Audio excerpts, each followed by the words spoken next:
Gambhira bridge દુર્ઘટના બાદ આણંદ જિલ્લાના કામદારો કે જેઓ પાદરા અને વડોદરા નોકરી અર્થે આવતા હતા તેઓ માટે મુશ્કેલીનો સમય શરૂ થયો છે। આણંદ જિલ્લાના ગામડાઓના ઘણા યુવાનો પાદરા તાલુકામાં આવેલી કંપનીઓમાં નોકરી કરી રહ્યા છે, ત્યારે ગંભીરા બ્રિજ દુર્ઘટનાની અસર તેઓ પર પણ પડી છે। આ કામદારોને નોકરીએ આવવા જવા માટે હવે અન્ય વૈકલ્પિક રસ્તાનો ઉપયોગ કરવો પડશે, જેના કારણે તેઓને આર્થિક નુકસાન ભોગવાનો વારો આવશે અને સમય પણ વધુ બગડશે। ત્યારે આરએનબી વિભાગની ગંભીર બેદરકારીના કારણે બ્રિજ દુર્ઘટનામાં જે લોકોના પરિવારોએ પોતાના સ્વજનો ગુમાવ્યા છે તેઓ તો દુઃખી છે જ, પણ સાથે સાથે હજારો યુવાનોના પરિવારો પણ દુઃખી થઈ રહ્યા છે। ત્યારે આ બાબતને લઈને યુવાનોએ કરની સેનાના યુવા અધ્યક્ષ લખન દરબારનો સંપર્ક કર્યો હતો અને મદદ કરવા માટે જણાવ્યું હતું। ત્યારે આજ રોજ લખન દરબાર સાથે સંજયસિંહ રાજ અને મનુભાઈ પડિયાર યુવાનોની મદદે આવ્યા હતા અને સમગ્ર મામલે ખાનગી કંપનીઓ અને સરકારનો ધ્યાન દોર્યું હતું અને આગામી 48 કલાકનો અલ્ટિમેટમ આપ્યું હતું।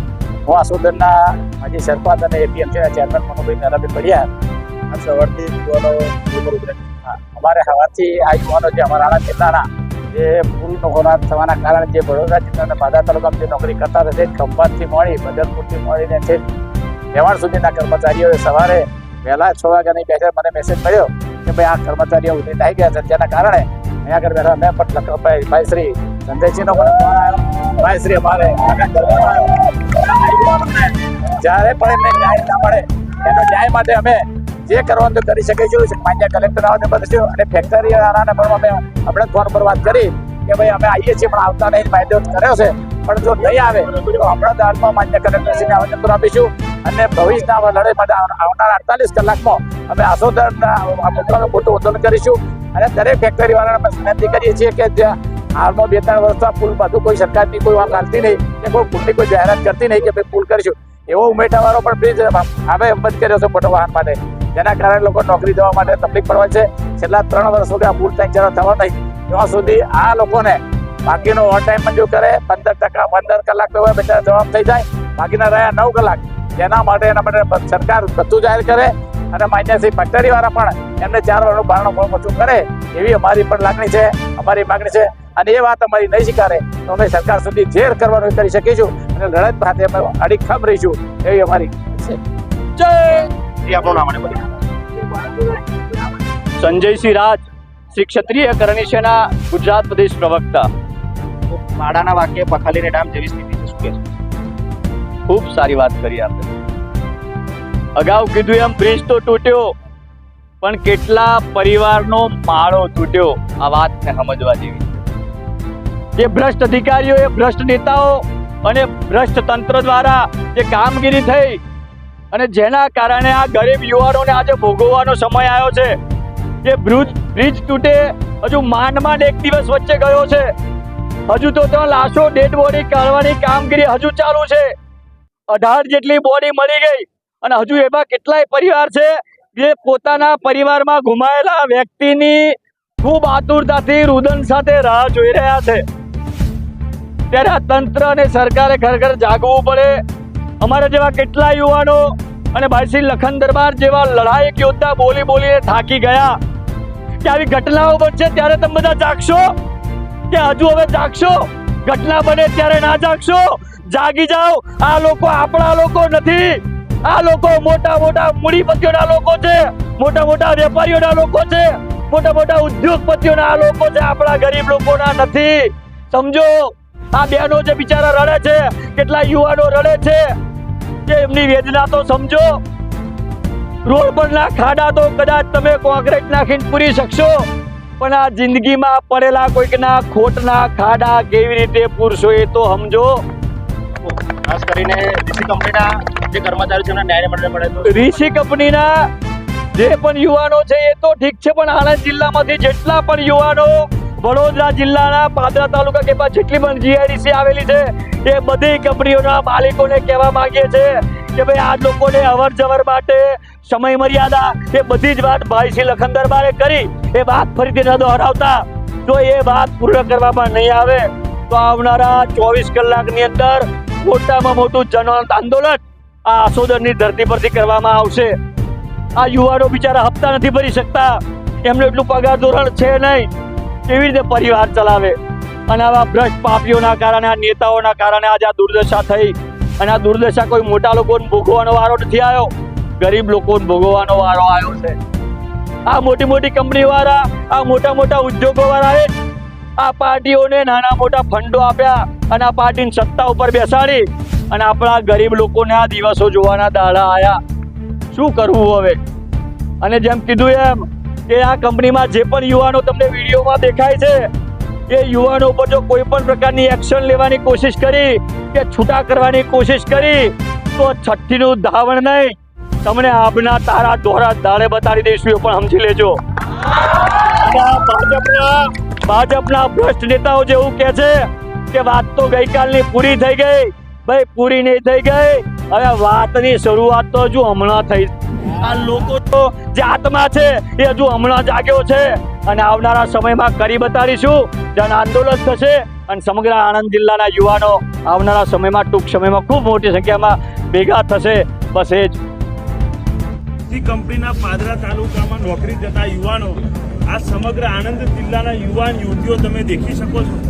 આ બધા જ ગંભીરા બ્રિજ જ્યારે ચાલુ હતો ત્યારે એકદમ સામાન્ય રીતે ઓછા પેટ્રોલમાં ઓછા સમયમાં નોકરી જતા હતા.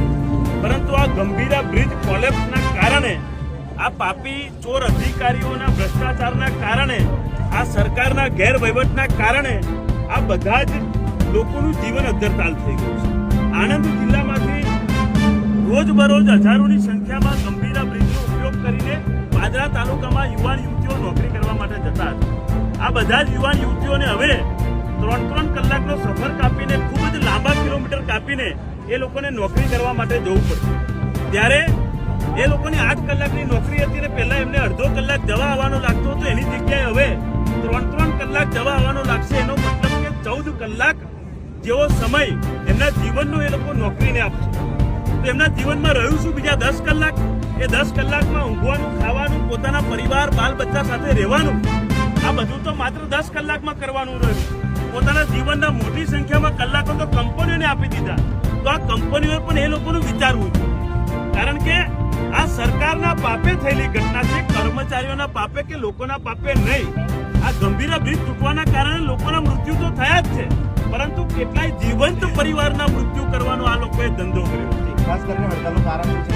હડતાલનું કારણ એ છે કે સરકારને અમે માંગણીઓ કરીએ છીએ કે જ્યાં સુધી ગંભીરા બ્રિજ નવો ના બને ત્યાર સુધી જે પણ આણંદ જિલ્લામાંથી નોકરી કરવા માટે પાદરા તાલુકાની કંપનીઓમાં કર્મચારી યુવાનો જાય છે, એ બધાનું આણંદ જિલ્લાનું આઈડી કાર્ડ જોઈને એમને પગાર વધારો આપવામાં આવે, તેમજ પેટ્રોલ ડીઝલનું ભથ્થું આપવામાં આવે.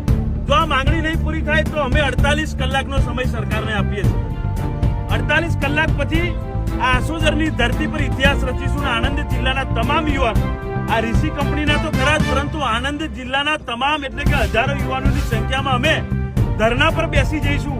અને જ્યાર સુધી નિવારણ નહીં આવે, જ્યાર સુધી સરકાર તમામ કંપનીઓને સૂચના નહીં આપે કે આણંદ જિલ્લાના તમામ યુવાનોને ભથ્થું આપો, પગાર વધારો કરો, એવી સૂચના નહીં આપે, ત્યાર સુધી અમે બેસીશું. આ વખત તો નક્કી કર્યું છે, આ વખત તો નક્કી કર્યું છે, કાં તો વિજય, કાં તો વીર ગતિ, મરીશું કાં તો જીવીશું. કારણ કે ઓલરેડી અમારા લોકોનું મૃત્યુ થઈ ગયું છે. હવે અમારે બી મરવાનો વારો આવે તો અમે તૈયાર જ છે, અમારે જેલમાં જવાનો વારો આવે તો અમે તૈયાર જ છે, પરંતુ હવે સહન નહીં કરવું. હવે સહન કરેલી પરિસ્થિતિ એટલા માટે નથી રહી. અને તમે વિચાર તો કરો, કોઈ નેતા, કોઈ મંત્રી, કોઈ સંત્રી, કોઈ આવા તૈયાર નથી. આજે કરણી સેનાના પ્રવક્તા સંજયસિંહજી હોય, સરપંચ શ્રી મનુ કાકા હોય, આ બધા જ લોકો સવારથી ખડે પગે છે. અમે ત્યાં પહોંચ્યા તો અત્યારે આ દીકરીઓનું, માતા બહેનોનું રુદન તમે સાંભળીને તો તમે હૃદય કંપારી તૂટી જાય. હજુ તો ડેડ બોડી બીજી બધી મળી નથી ને અહીંયા આગળ લોકોને મારવાનો ધંધો સરકારો કરે. હજુ તો ત્યાંથી ડેડ બોડી નથી મળી અને આ જીવતા લોકોને મારવાનો ધંધો છે. અત્યારે હાઈવે પર સવાર ના બેઠા, તમે વિચાર કરો.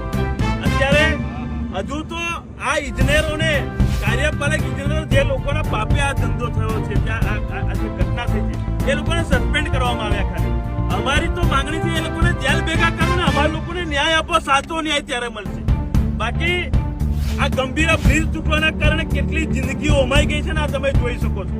આ તો ખાલી નોર્મલ એક જ કંપનીનું નમૂનું છે. હજુ તો 48 કલાક પછી આ આણંદ જિલ્લામાં ખબર પાડી દઈશું આ સરકારોને અને આ કંપનીઓને કે ગામડાઓનો પાવરફુલ છે, તમારા બાપની તાકાત નથી. તમે લોકો શાંત છે, ત્યાં સુધી શાંત છે, કારણ કે શાંતિમાં માનીએ છીએ, પરંતુ અમારા ગામડાના લોકોને જો ઘેટા બકરા સમજતા હોય ને તો અમારો તાપ તમારો બાપ બી નહીં સહન કરી શકે. પૂરી આ કંપનીઓને કહેવા માંગુ છું, કોઈ એક પણ દીકરાને વિડીયોમાં કોઈ બાઈટ આપે કે વિડીયોમાં જોઈને જો કોઈને પણ કાઢ્યો છે ને તો છઠ્ઠીનું ધાવણ યાદ અપાઈ દે. પણ કાઢતા નહીં, મહેરબાની કરીને કાઢતા નહીં. નહીં તો આ વખત છેલ્લામાં છેલ્લું સ્વરૂપ અમારું જોવું હોય ને તો જ આ ધંધો કરજો, નહીં તો પછી આ વખતે બહુ મજા નહીં આવે. આટલું શોર્ટ સમજી જાઓ.